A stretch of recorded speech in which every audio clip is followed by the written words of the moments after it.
deals with the question, is there indeed a relation between the acts that you think created the damages and your damages? That's always, any lawyer will, if you've gone a lawyer and you work in the field of tort law, or you defended the one that is supposed to pay for it, the first thing you will do is what he did does not cause your damages. That's the first thing you do. And on the other hand, if you are the victim, that's the first thing you will say. What he did caused my damage.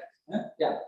And the other one is always, okay, if we accept the fact that there is a causal relation between the two, he did something that was considered to be illegal, so infringing a certain norm, then we must know whether or not this norm is also meant to protect you. That is relativity.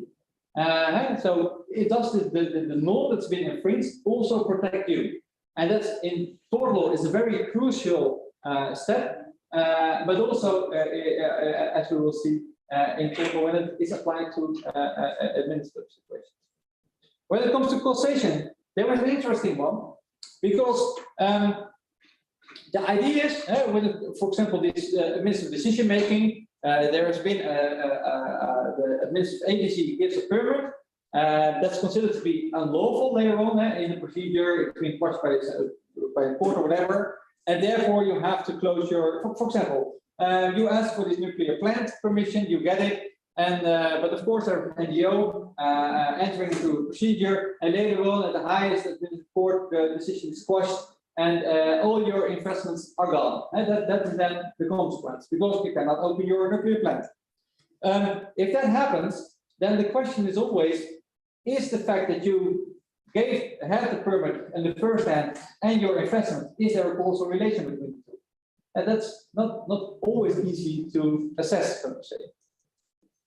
And there is it's even worse when it comes to, and that's different in administrative law or applying tort law on administrative bodies and ordinary tort law in civil court situations. That is the fact that we accept the fact that administrations might make mistakes, so to say, and might receive new information and therefore have to reconsider their decisions. And it has to do with the fact that they have discretion, that they can make decisions between, well, the boundaries, so to say. And if there is new information, like this nuclear plant, all of a sudden it turns out that it is, we receive a new report that there is some kind of species endangered by the fact that we are going to, then, yeah, there is no causal relation with the fact that you gave it in the first place, and the fact that you have now new information that you should think something else, so to say. The balancing can change a long time in the meantime, and and then the causal relation is not there. You understand this? You can have new information and therefore come to different conclusions. Yeah. And then there is no causation, no liability, and you're empty. You cannot get anything, so to say. And there are many issues on this, and this is also been written a lot about by my colleagues. For example, administrative bodies also make procedural mistakes, like not getting the right answer or not hiring the right advisor, etc., etc. And then, does that then cause damages? That's a very difficult one. You can imagine, from your perspective as a citizen, it does. But from the perspective of the government, you cannot know everything, and that's the whole idea. And so there might be many reasons that although you face damages, you made investments, you lost it, you will not get any compensation for that because there is no causal relation. Also, for example, delay in the procedure, also a very funny one. I'm not sure how it works in Indonesia. I think it's the same as in the Netherlands. Although we have legal terms of 6 weeks, there should be a permit in 6 weeks. Well, it's mainly the exception that you get it within 6 weeks, and often it's way longer. Sometimes you made investments and you already entered into contracts with potential clients, etc., etc. You can make up lots of stories where you more or less anticipate on the fact that you will get the permit within the time frame that you would participate on, but then it's delayed. Yeah, is that already sufficient for this damages? Well, that's not always the case. Then there's relativity. The question is there, does the violated norm affect your private interest? And that is, yeah, that's not always the case, because what you then have to look for is whether or not the course decision, the decision that has been quashed requires the administrative body to weigh interests, your interests against other interests, so to say. And if you are the victim, if you face damages, what then the relevant question is whether or not in this decision making, in this balancing of interest, whether or not your interest should have been playing a role as well. And that's not always very clear, because yeah, the legislation does not identify you as an affected citizen, but quite often identifies the general interest of economic growth or whatever, or the public order or whatever.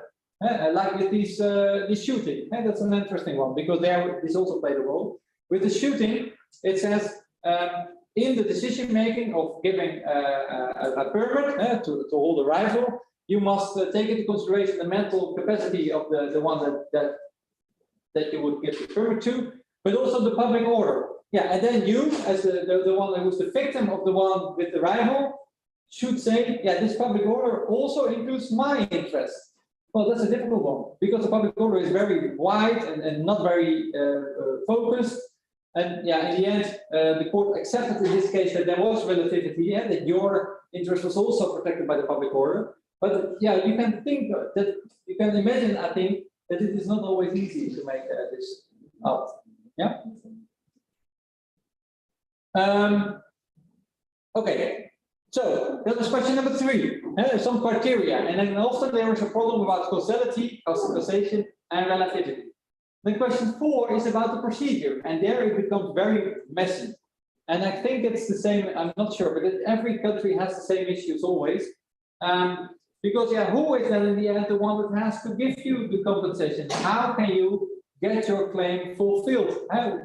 You can go to the ordinary court. That's option number 1. In the Netherlands, it was always be the case. We had the administrative courts under the umbrella of the General Administrative Law Act that could say something about the legality of decisions by administrative bodies. And then we had the ordinary court as, let's say, the remaining judge. So everything that's not been dealt with by the administrative court, you could go to the ordinary court. And the idea was then that these procedures of getting damages,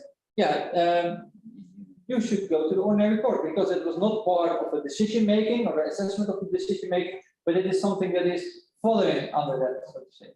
But then you can imagine that for you as a citizen, it is quite troublesome, because first you have to go to the administrative court to get an opinion about the legality of the decision, and then if the outcome is it is illegal, then you have to follow another procedure at the civil court to get the damages done, right? So that is quite troublesome, you can imagine. So not very friendly, not very customer friendly, so to say. So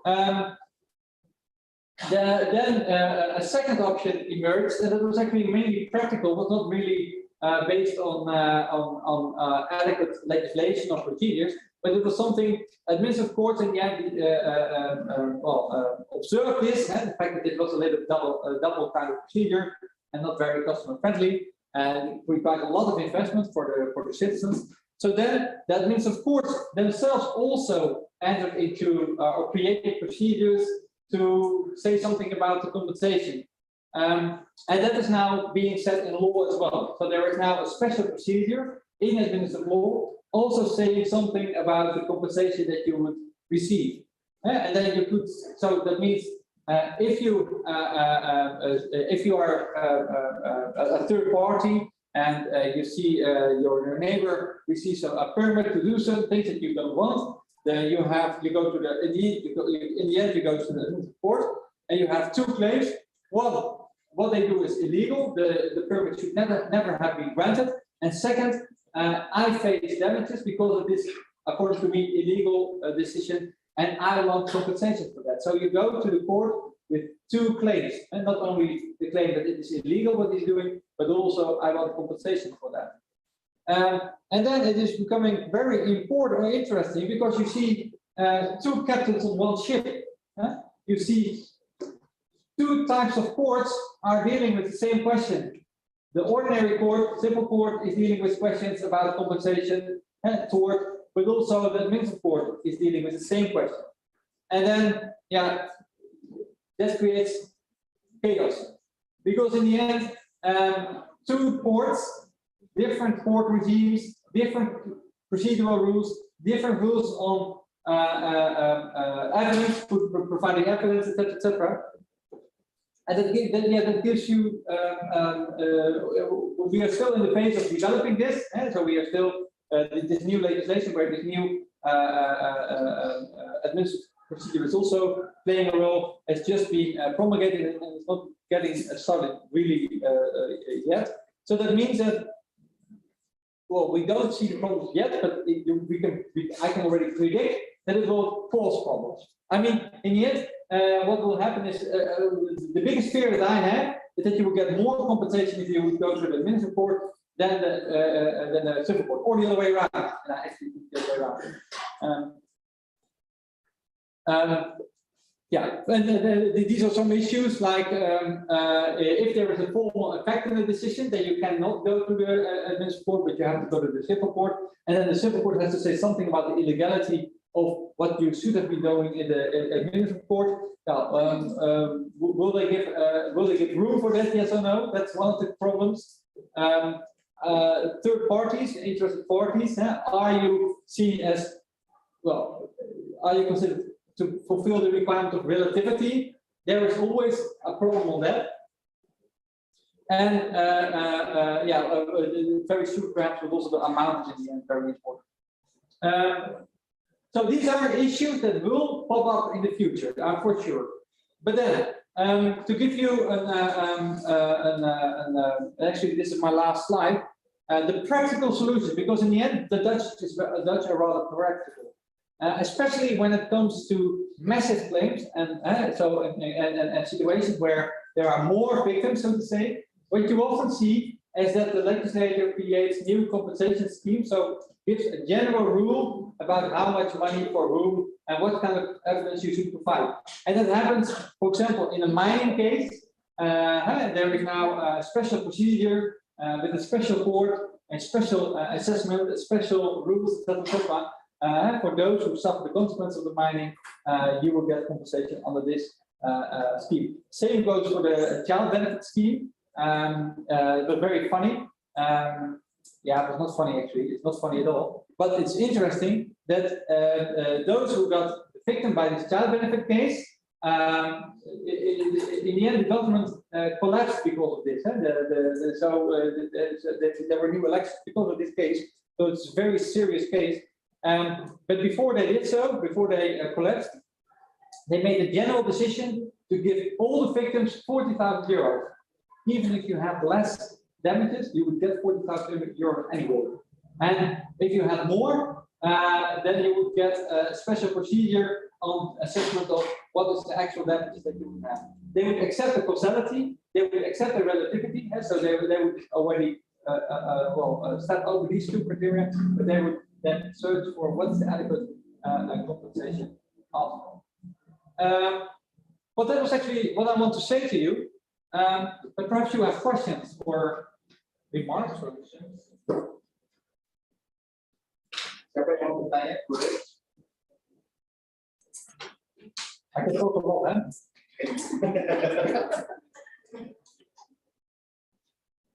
Siapa yang mau bertanya?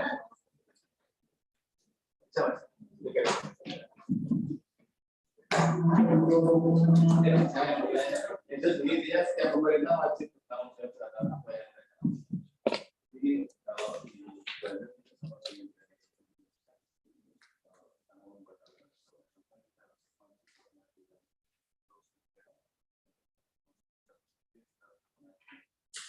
yang paling penting untuk dilihat adalah bagaimana sebuah regulasi bisa digugat ketika regulasi kita. Saya mau menanyakan sampai itu satu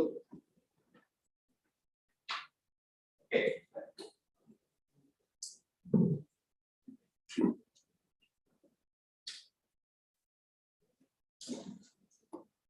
I want to ask something.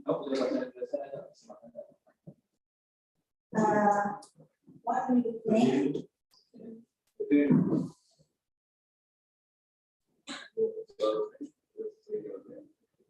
I'm Arjan, and I want to ask, what do you think about the Indonesian government in dealing with problems about damage in government liability?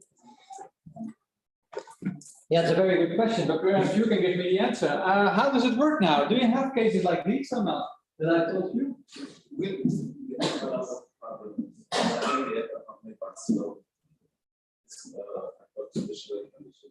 Yeah. And if the regulations continue to apply, Yeah. it might be harmful for everybody. Yeah. It's make a possibility to make activities. How the governments will make a responsibility, and if they face, the governments think that the regulation might be get payments for the families. Yeah. What is your take on the regulation? Yeah. I understand this because it's more or less what we have in the Netherlands as well. The same issue as you say, and but I don't have the I don't find. I would suggest to have easier procedures and also to avoid illegal action. Of course, that's on the first place, right? Legislation should be in conformity, etc.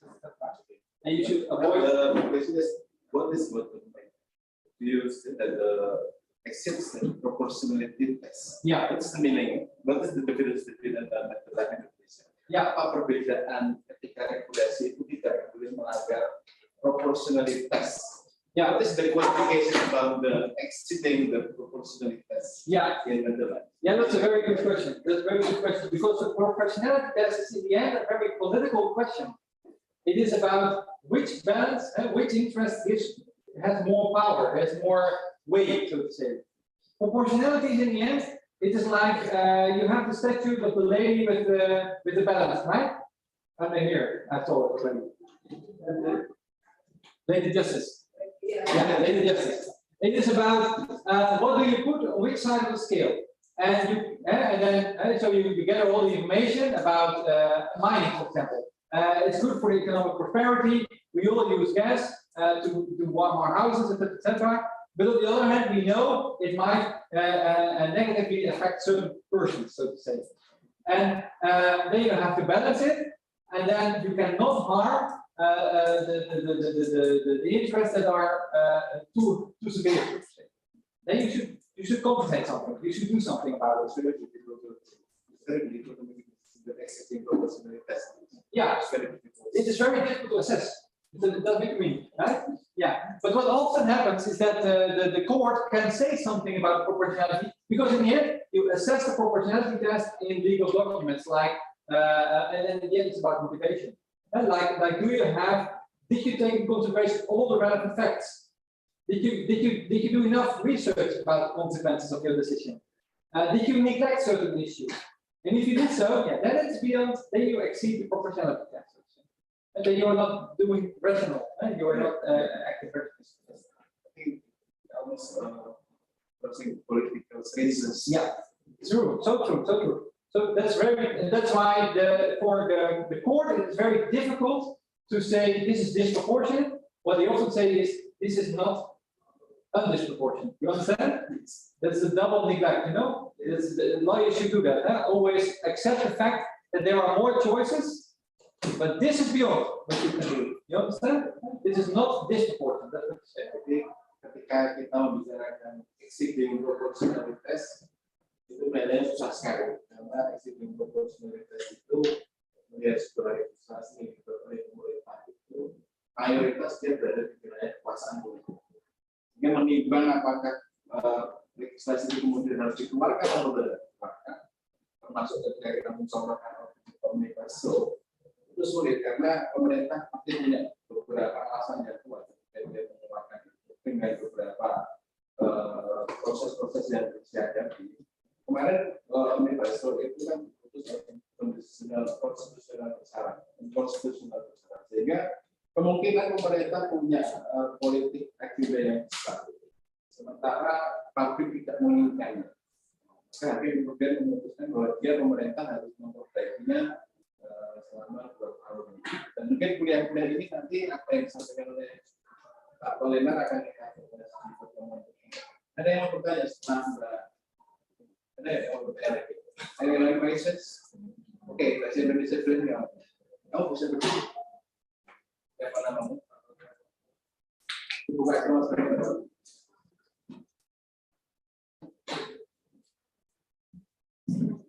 Kamu buka aja masker kamu. Good morning, my name is Prof.Mr.Dr.Albertjan. It's an honor to be here with you with a great personality, Professor. First of all, I would like to thank you, Professor, for teaching us the new knowledge that will certainly help us in the future. According to what you have said about TORT and administrative law, how is the good government looks like with its administrative with its good administrative law or with good administration? Yeah. So I take it that you are interested in the question: when is it illegal what they are doing, right? And what is good governance? And if you don't adhere to the good governance principle, is it then illegal? Yes, that's what you look for. That's also a very good question, because especially on this regard, there's lots of development in the last couple of years. On the one hand, good governance is mainly about procedures, and for example, timely procedures, but on the other hand, it's also about non-discrimination, for example, equality, fairness, and all these more substantive norms, so to say. And we have a certain documents that are guidance for this good governance, and also institutions like Ombudsman, for example, and they give direction to what is good governance and what is not. But in the end, it is for tort law, someone has to say this is illegal and this is not illegal. And what you can often see is that the boundaries of tort law are lower than the norms of good governance. Yeah, we expect more from the government than only not acting illegal. We expect that they do better, that they treat us fair, that they give us equality, etc. Right? And illegality is the bare minimum, so to say. We must not accept illegality as such, but we expect more than that. Does that answer your question or not? So that also means that you should not only focus on this bare minimum illegality to do, or the government or the society, but also search for mechanisms to grow, to make it better. Good governance mechanisms like Ombudsman or etc. Jadi kalau yang disampaikan oleh Pak Tollenaar ilegal itu dari perspektif top itu perbedaan melawan hukum.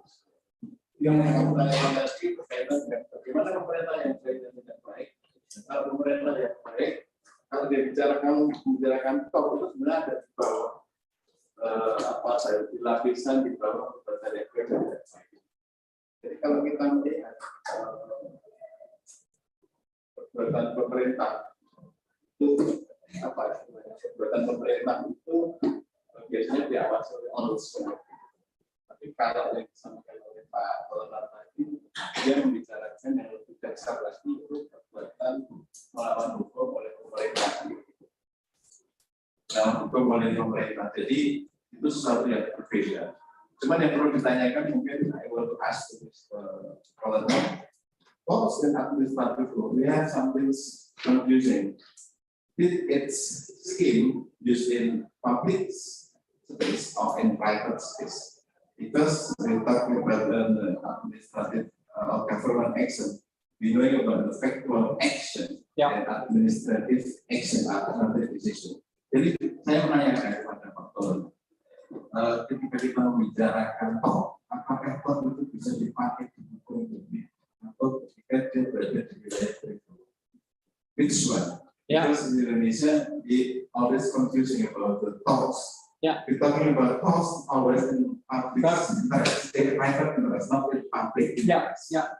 Can you give information.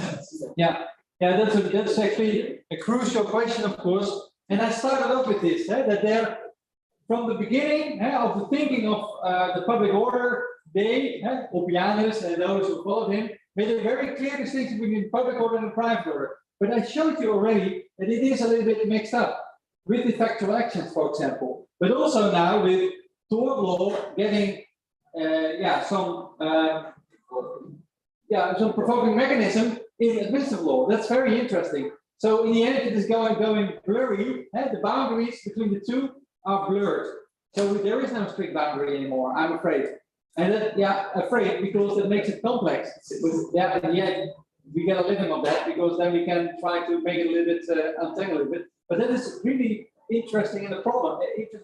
So also for research questions, this is great. This is great. I mean, think about applying these tort law mechanisms in these public procedures. How does it work? Does it fit the administrative procedure? These are very interesting research questions for us.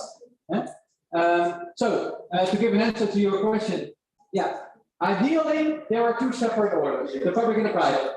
But in practice, there is this blur gray area in between, and this topic that we discussed today is in this gray area.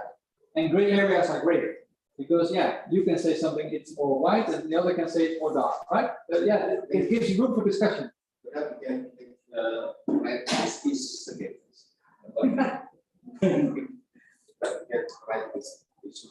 Okay, Okay. Hello, my name is Prof.Mr.Dr.Albertjan. Was I'm fluent in English, so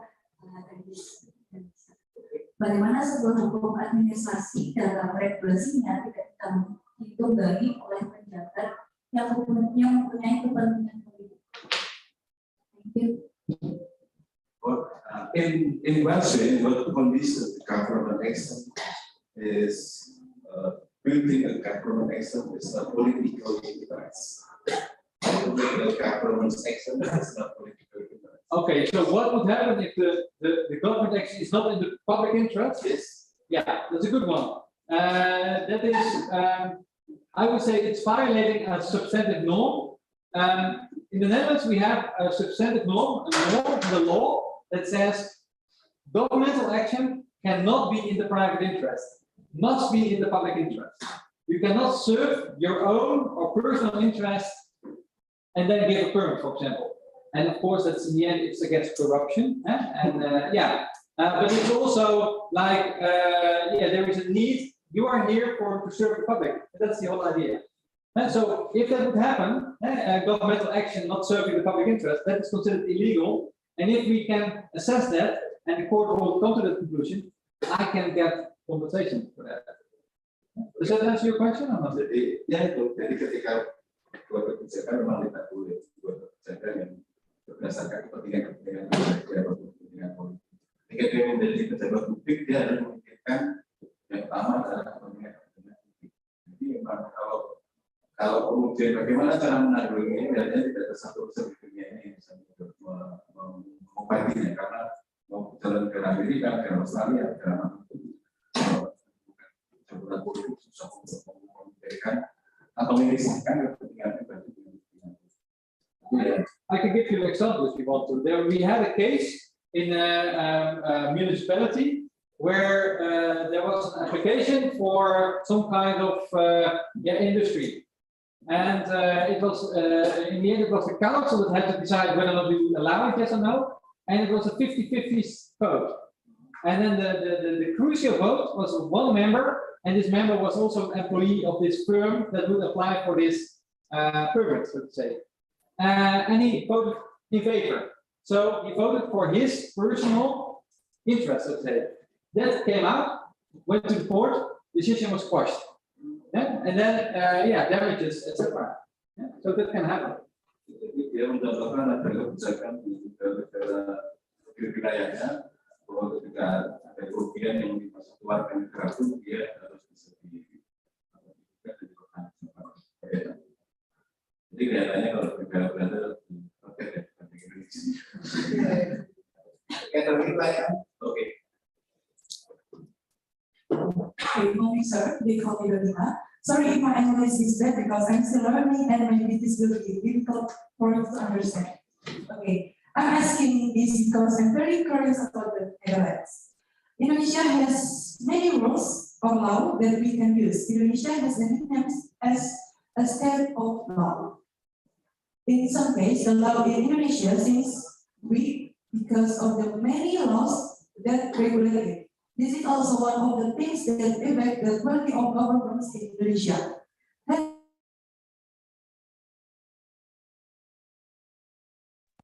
Legal. We call it in the business jungle regulation. Yeah. Over regulation, right? Yeah, that is also a very interesting problem indeed. And then the consequence is that it's easy to assess that something is against the rule because there is some obscure rule that nobody knew about. That's what you say, right? There are lots of rules, yeah. It does happen a lot actually, but a recipe, no. It also has to do quite a bit of multi-level layers of government, right? Then you have a central layer and then local and then some interpretive rules, etc., etc. Yeah, and that's what we make a living of it, right? Because we then have to guide them. But there is always a hierarchy between the norms, or not? Always search for hierarchy, right? There is always a higher norm, and the others have to adhere to these norms. That's always what we do in the Netherlands. We try to search for the hierarchy in the norms. For example, I showed you this. I cannot show it, but I showed you the one with the circles. And we always the first layer is what's in the legislation, and everything that is being that's been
say. So the executive power, they together form the formal legislature. And parliament is a representative. We have 150 parliamentarians, and they are, yeah, we elect them. So they said we consider them to be a representative body. And of course, we have also regional, provincial, and municipal legislators, and they also have councils, and councils are elected. So we do have mainly elected legislators. But of course, within the legislation, there is also delegated rulemaking. And this delegated rulemaking can be done by ministries, agencies, sometimes also associations of interest groups, etc. Yeah, and that is a little bit more blurry. Then we don't really know who is in power and in charge and who determines the rules and the regulations. Do they represent me, let's say? So the official legislator, the formal legislator, does represent us, but within that there are lots of other, we call them more substantive regulators, and so delegated regulators, so to say. They can be, yeah, less representative, so to say. And that's a really problematic issue, because also the procedures in which they make their rules is less transparent, less open for us. So yeah, there was interesting story during the bank crisis. Yeah, we go from crisis to crisis, so it's a few years ago already. They came to the conclusion, the legislature came to the conclusion that there was not adequate rulemaking and not adequate rules in power in place to make sure that the banks were solvable, etc. Now, then they created new rules within the boundaries of the formal legislation, so it's not done by the parliament. So it was substantive rulemaking by the ministry. But it turned out that there was actually one bank was drafting the rules. So the bank was using the rulemaking to fight its competitors. Very funny, right?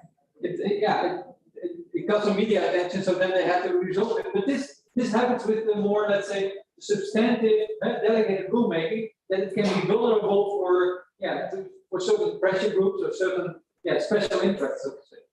Yeah. Ya sama mas di beberapa negara kalau sudah bicara tentang legislatif itu ya minimal kayaknya variasi. Jadi kalau di Indonesia mungkin hanya membedakan cara itu. Mungkin orang Eropa caranya berbeda, lebih elegan.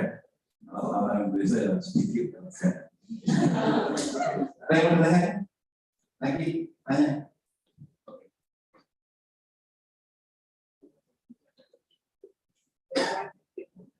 Thank you. My name is Albert because my experience is sports. I speaking. Saya punya pertanyaan Pak terkait topik administratif atau itu kan terdapat satu dari pemerintah yang tidak baik menurut rakyat untuk pendek.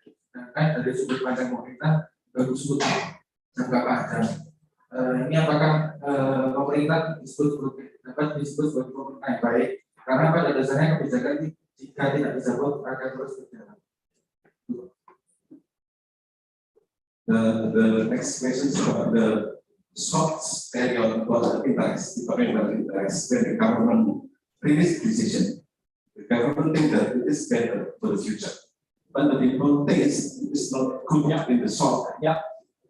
So the underline is the interest, the between perspective between people in the short and the government in the long terms. Yeah. So they can what is the solution for this problems or the disease? Do you have examples of this in Indonesia?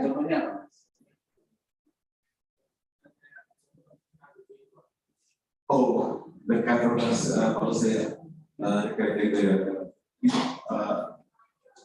during the pandemic situation. Oh yeah, it's a good one. Yeah, so it is against your interest, your freedom. It's really but it is good for the entire society, and in the future we will survive COVID, so to say. Yeah, and your question is how to solve this issue. Yeah, it's all about motivating. You have to show your arguments, and you have to show evidence. It's a very interesting example, by the way, because we had many cases, law cases, about COVID measures in the Netherlands. We had a lockdown, people were going to court against masks, and we had to wear masks. People went to court, etc., etc. And what is always the case is that you have to show, you as a regulator, that what your decision is makes sense. That it is based on the current knowledge about the effectiveness of this mechanism, that it is indeed an effective mechanism, etc. And indeed, then there might be struggles. People might feel unease, might go on the streets and might protest, but then you have to justify your decisions. From a legal point of view, it's all about weighing interests and showing that you base your decision on adequate knowledge. And if you do so, the court will never quash your decision. In the Netherlands, it has never happened that one of the decisions under this COVID cases, the lockdowns, etc., has been questioned. It didn't happen because, in crisis, there are some uncertainties, so the court accepted uncertainty, etc. Did you have cases on this as well here? Or no? People did not go to court against these. But you don't get sue the government as well. No, they didn't do that. Well, in the Netherlands, they did. Yeah, actually, almost every decision has been tested in court. Yeah, so they went to court. I guess for the lockdown, we had a lockdown. People went to court. Let's go to see about it. For example, the carpet station. The current situation. The current situation is that we are. The COVID cases are not so high anymore, and there were no restrictive measures. I think it's called court decision. Yeah. About the COVID situation. For example, COVID issue. Bring to the courts. What is the court decision? Oh, the court decision. What you do then is you go, actually you use tort law, you say this rule is damaging me and blah, blah, and you do it in the speed procedure, so you do it very rapidly because otherwise it will take years and then, etc. But the court then, hear the case and accepted the evidence provided by the government that this rule is needed to fight. It's seven evidence. Huh? It's an example of real example from the COVID use on the court. Yeah, this what happens. And the decision is It's accepted. It's accepted. The decision done. The claim was rejected. So the policy was accepted. so dia tetap membela pemerintah sebenarnya. Jadi apa mereka macam. Jadi the government is similar to the court is similar to the government's decisions. Yeah, the government decision was upheld.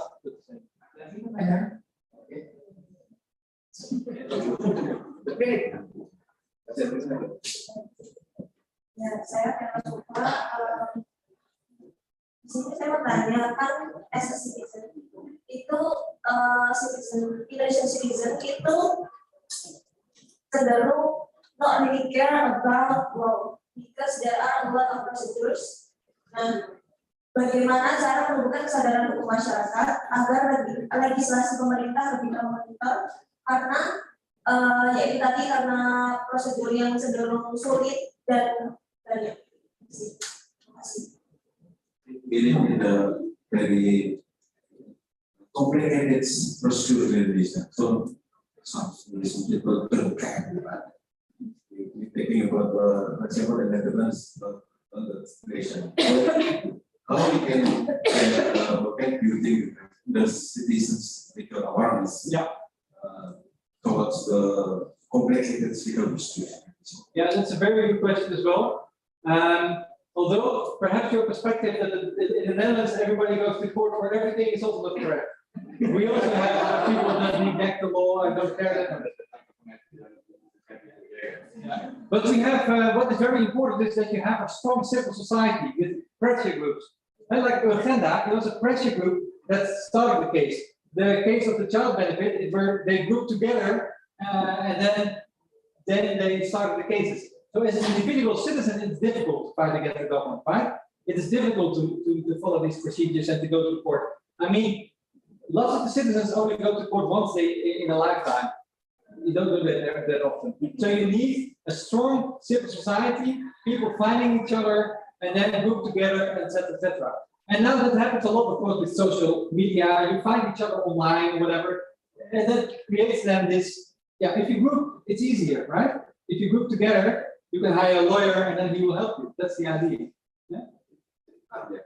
Kalau mau membela pemerintah, kita mulai melakukan setiap hari datang ke pengadilan. Yang pertama adalah sama dengan bahasa hukum rasa berhubung yang bagus ya, membuat sebuah komunitas, membuat sebuah kumpulan kesatuan. Kalau bisa kumpulan itu juga melakukan hukum dan apa kalau memang kemauan perlu sekali-kali itu juga. Jadi maka tidak sekali-kali berkali-kali tidak apa-apa kan. Sehingga yang penting kalian harus belajar dengan baik, bisa mempelajari dan kalau mereka selalu menggunakan cause for the solution, jadi tidak demo di jalan, demo boleh tapi tidak sering demo. Nanti mau tanya. Boleh nggak saya add something on top? Oke.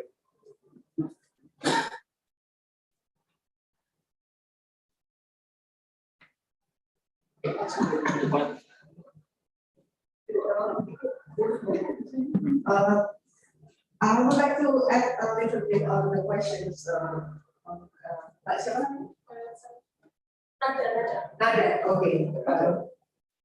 This is also about the case that we discussed previously about the air quality of Jakarta. So basically, how that how can we, for example, give education to the people? Professor Tollenaar mentioned about the civil society, and we also have that in Indonesia. Jadi, kita juga punya civil society seperti LBH, lalu NGO itu yang memberikan juga pendidikan dan pendampingan kepada masyarakat, termasuk misalnya kalau ada proses gugatan TORT ke pengadilan melalui pengadilan tata usaha negara atau ke pengadilan negeri. Ada beberapa contoh kasus itu tentang kualitas air di Jakarta yang digugat adalah Presiden Republik Indonesia, Gubernur DKI Jakarta. So that is also one of the example of work done by the government, and we as a citizen can bring the government before the court. Jadi itu biasanya dibantu oleh civil society, jadi seperti NGO. Jadi you're not alone. Jadi bisa bergabung dengan civil society untuk mempush pemerintah ke depan. Saya termasuk orang yang ikut menggugat di kasus korupsi. Mostly for environmental. Yeah, but it is an interesting research topic. Yeah, when do people group together? How can you group together? How is it effective, etc. And now with this social media, it's yeah. Class action. Yeah, class action. Yeah, class action. Oh, this one is okay. Yeah, class action. But for example, this is child benefit. We had these people were reporting in court individually, and they were neglected years after years after years. And then they grew together. Then they got media attention, and then all of a sudden the court changed its decision and it was seen as illegal. So forming a group is crucial. And that is not a legal argument that I make here, but it is more a practical perception.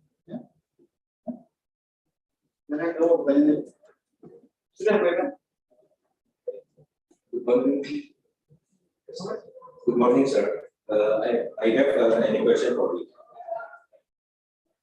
The first, I want to introduce myself. My name is Muhammad Rayhan Ramadhani.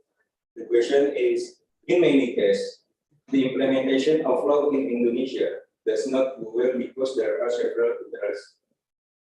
Are there countries in Europe or in the world who are role models in implementing good law, and what are the factors? No. It is, so you say there is lots of law that is not being implemented. Yes. That also happens in the Netherlands. We even have a word for that, gedogen. That means I accept the fact that you don't apply the law. A stupid example perhaps. We have. It might be very strange for you, but we have coffee shops, and they don't sell coffee, but we call it drugs, cannabis, and we allow that. So it's against the law. It's not implementing the law, but it is then still accepted, so to say, and that's gedogen. That's technically Dutch, but the fact that there is rules and law and that is not being implemented, that is in every country. And there are lots of reasons why the law is not being implemented, and sometimes it's very good that it's not being implemented. Because sometimes there is political will putting into legislation. And then we are very happy that this political will is not being applied in reality because it would harm us too much. And we have examples of that in the Netherlands as well. We have, for example, a very strict law. My background is local law and governance, and it also applies welfare systems, local welfare systems. And in this law, there was it said that if you commit fraud, you would get a very severe punishment, a very severe fine. And these fines are severe, high, 10,000 euros easily. And they were already poor, the people that would have to pay it. And it was done by this rule, this norm was done, this legislation was done by a right-wing cabinet that actually said that everybody who's on a welfare scheme is there's something wrong with him. So we should force them to go to work, etc., etc. And these municipalities, they know their people. They say that we are not going to apply it, and that was very good, I would say. Otherwise, you would create a very strange situation. So we have law and legislation as an expression of political will, and we have people in reality, people working in public servants that said that we are not going to do this. We are only punishing those who do it on purpose. But lots of them just make stupid mistakes, and then giving them a fine of 10,000 euros doesn't make sense because they are not going to pay it anyway. Yeah? You understand this? Yes. So sometimes it's good that the laws of the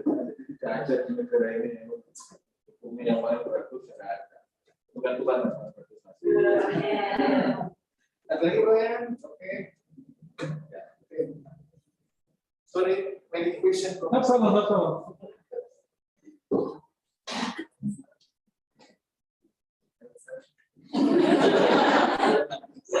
I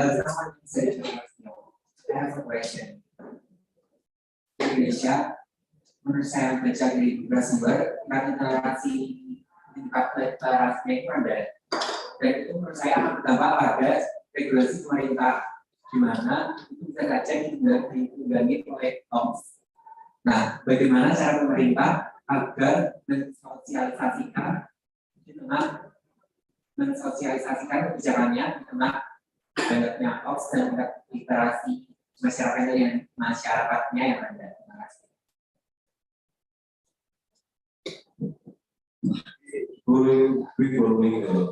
For example, simulator. Business of hoax. Governments has regulations, and the media, the people with the lower literations or something alliteration, the legal issues. People have no channels, have no way to what is the right government's request or not. Yeah. So what is the government should do? Yeah. Based in this situation. Yeah. Again, simulacra, some bullet talking about this, the shallow truths. Yeah. It's a very interesting one because you need then institutions to help these citizens, right? Like ombudsman, but an interesting one because we had this problem with the child benefit case in the Netherlands. These were also illiterate people who would not really get access to the law, etc.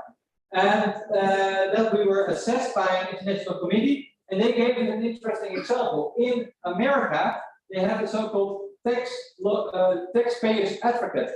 That's someone paid by the government, but you can address him, and he will look for cases, and he will help you to get your rights, so to say. He's an independent person, like an advocate, like a lawyer, with a legal background, who can help you to get your rights.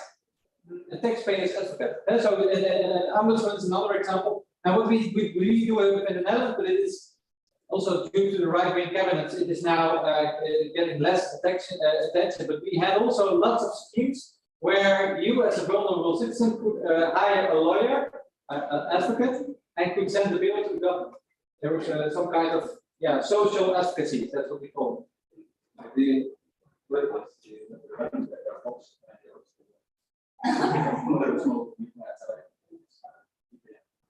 Mungkin literasinya belum ditambah juga. Pertanyaan Pak Masku. Ada pertanyaan? Oke. Two more.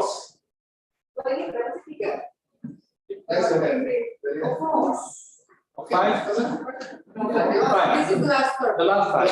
One, two, three, four, five. And short. And so, we'll make a long question.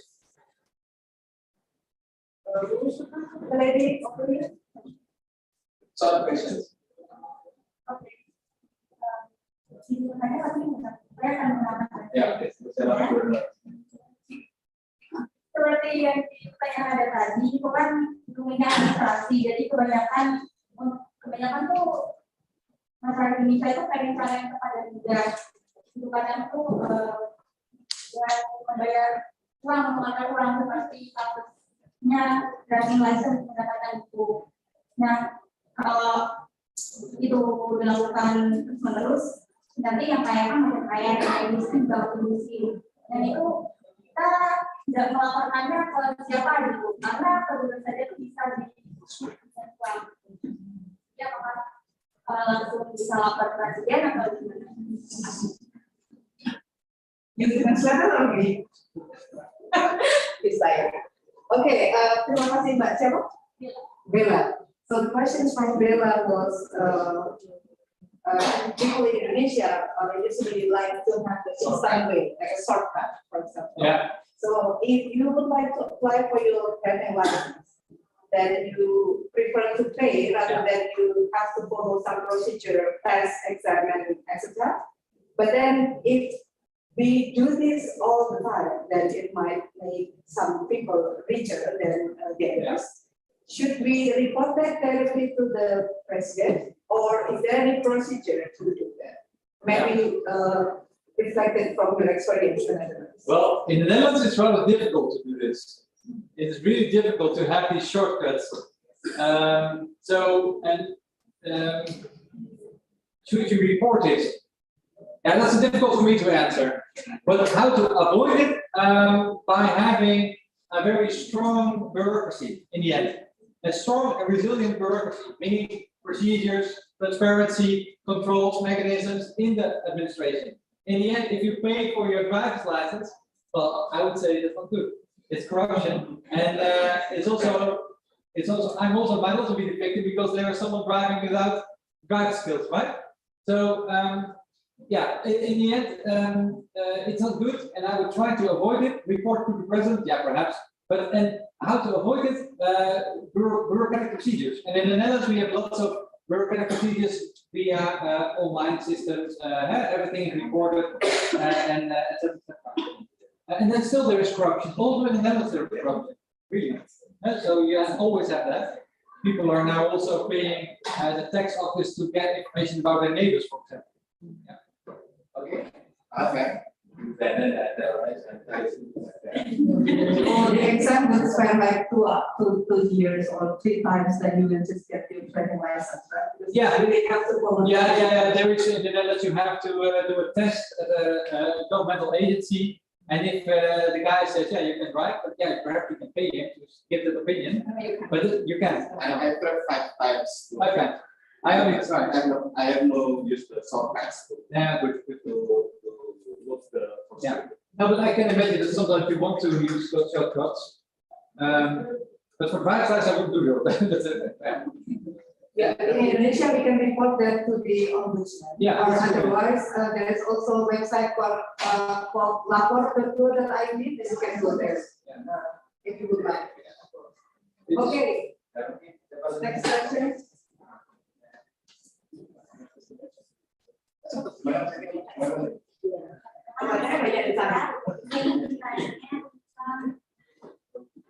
Mic-nya ada di situ. Tadi penyalahgunaan kekuasaan tidak dapat diobati ya Pak. Nah, apakah ada cara untuk mencegah penyalahgunaan kekuasaan sendiri?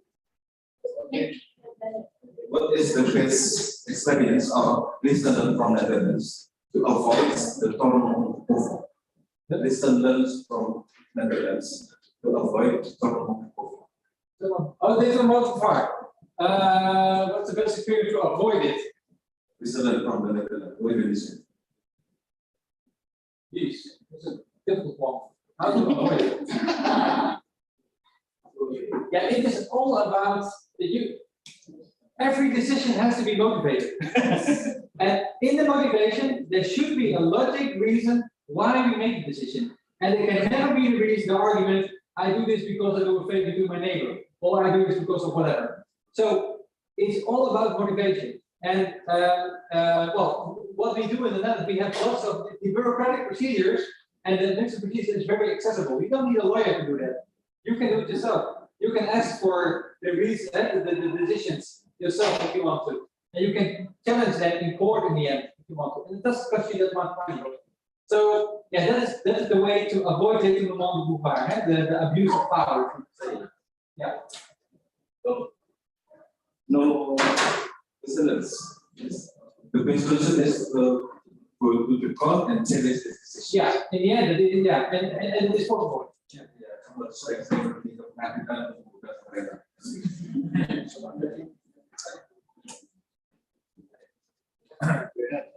Oke, saya Mas Surya Utama mau bertanya. Kan hukum administrasi itu bersifat dinamis ya. Nah di tengah globalisasi ini itu pemerintah juga mengikutinya dengan berkembang ke pemerintah secara berbasis teknologi atau koordinasi digital. Itu bagaimana hukum administrasi ini mengikuti hal tersebut gitu? Apakah perlu penyederhanaan sesuai digitalisasi koordinasi kita atau sistem diperketat? In globalization, we're talking about the e-governance. Yeah. We're talking about e-government, how the transitional state of administrative will adapt to the e-governance. Yeah.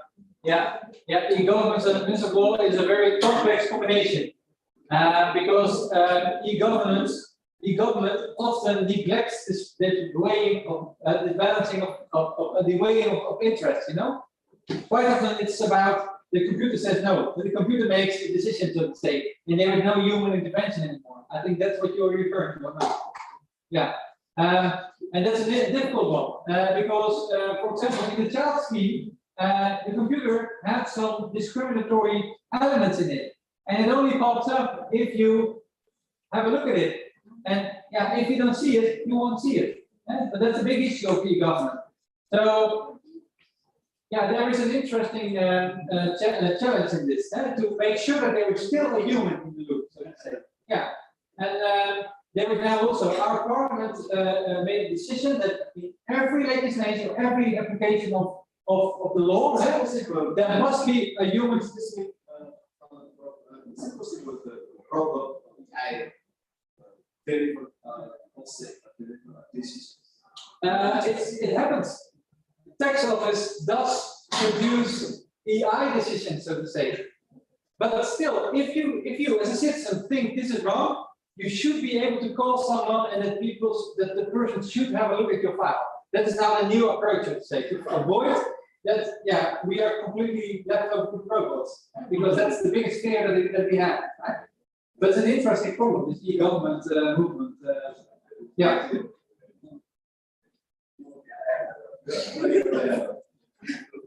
My name is Isra. I want to ask you about child benefit case. Where is it called an illegal administrative act? And what's the actions or solutions that can be taken about this case? And what's the difference between Indonesia and Netherlands in taking these actions? Thank you. Okay. Why was the child benefit scheme illegal? Well, what was illegal? It was not illegal to give the benefits. It was also not illegal to reclaim the benefit if they, the citizens, would commit fraud. But what was illegal was the fact that in the supervision, the identification of the person that we would scrutinize, they made some discriminatory assessments. The government, only took the files of people from certain backgrounds and not others. And certain backgrounds are, they selected on family names, they identified the Moroccan family names, and they would be assessed more severely. And you understand that this is discriminatory or not. And that's illegal. Yeah, so this was factual behavior that is illegal, that was in the end illegal. And besides that, they also shared some data, personal data, that was also illegal. So there were some illegal activities in the procedure reclaiming the money. Yeah. Does that answer your question? Yeah. You had also another question that was about the comparison between Indonesia and the Netherlands, right? That was a very huge question that I cannot answer it.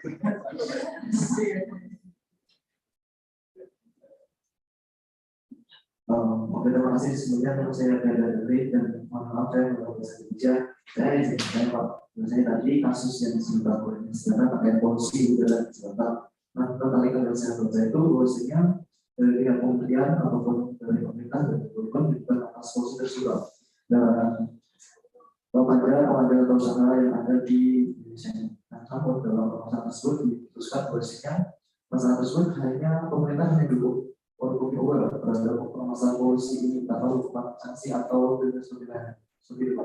Nah, apakah dari Prof sendiri itu sudah ada efisiensi dengan hanya memberikan hukuman lebih adil pada masyarakat? Terima kasih. Have similar cases in air pollution in Jakarta and urgent cases. What is the government of Netherlands reasoning and interest when make a good given decision on this? Yeah. Yeah. The measures reasoning. Yeah. Yeah. The agenda case is a very interesting one because there was this court decision that with the order to the legislator to promulgate new rules, but it was already, I think, 5 years ago, and ever since they haven't been doing anything because it's very difficult to promulgate rules in a way that does not harm the industry too much. It's always the balance between the current economic activities and the industry, coal plants, we have coal plants, energy plants, they emit a lot. And actually you want to close them, but yeah, then you have to compensate them, and in the end we need the electricity also. It's a very complex situation. And the funny thing is that the agenda,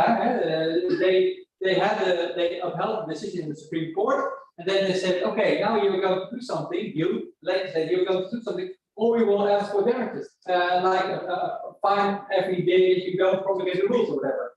And ever since, the current government is a little bit more leftish and wanted to do something, made lots of promises, but it is very difficult to really implement the legislation or to make the legislation. And it has to do with the fact you don't want to harm the industry too much. There is also a need for electricity and economic growth, etc. So it's about, you have to identify the biggest polluters and to close them or whatever, and then you're there. But that's very difficult.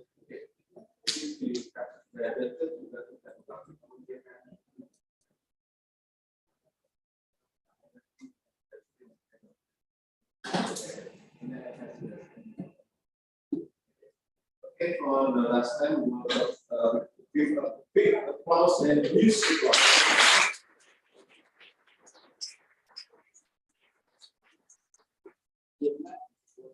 Next rundown, because the next session is over. Okay. Thank you very much for everyone who attended today, and hopefully that this lecture will be very useful for you.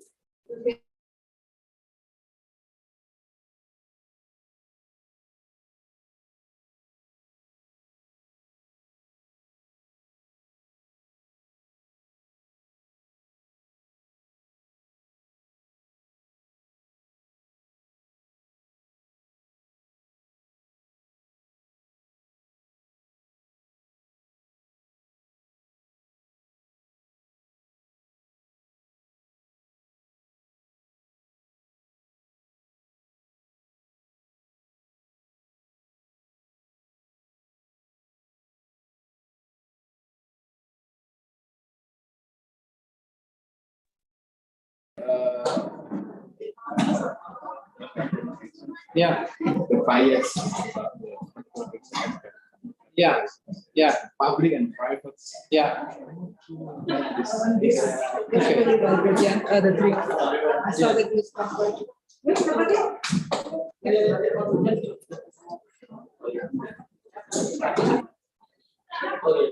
Must be protect things. It's very interesting because in Indonesia I don't have any just talking about the comparative. Jongkok ya. Oh ya. Yang bisa jongkok. Ya. Kenapa? Yuk jongkok silakan. Yes. It was not too difficult. Oh, Pak Albertjan, are we going to make deal? Okay.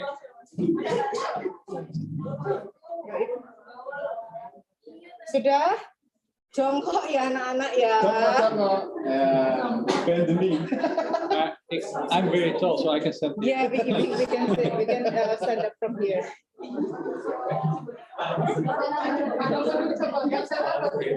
Ayo cepet. Saya, I don't know. Kamu jongkok semua tahu nggak jongkok? Jongkok bagaimana? Dodok. Dodok. Ya. Ayo jongkok. Jongkok bisa nggak sih? Sudah? Sana. Rasa. Thank you very much for the training.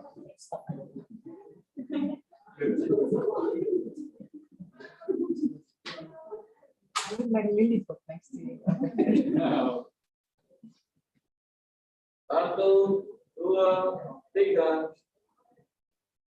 Oke, sekarang Free expressions. Satu lagi, once more. Free expressions. Freestyle. I don't think it works fine.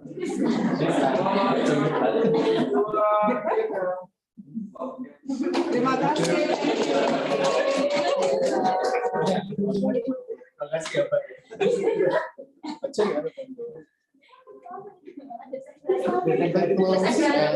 Close and public talk and private talk. Yeah. I'm talking about it very serious. Yeah. Perhaps administrative. Okay. Can you help me? Yeah, of course. You can always send me your documents. Yes. Okay. Can I get your numbers? Yeah, I will get you my business card. Okay. Call you and I got this. Hey, I still have- Sato from Java. Yeah. Oh, here it is. Okay, thank you. You are. And I can always get you in touch with people who might even know more or can help you more. Okay. Because since you are in the area of environmental law, Yes. my colleague of Perhaps I have two documents. The first is the bias public talk and private talk, and the second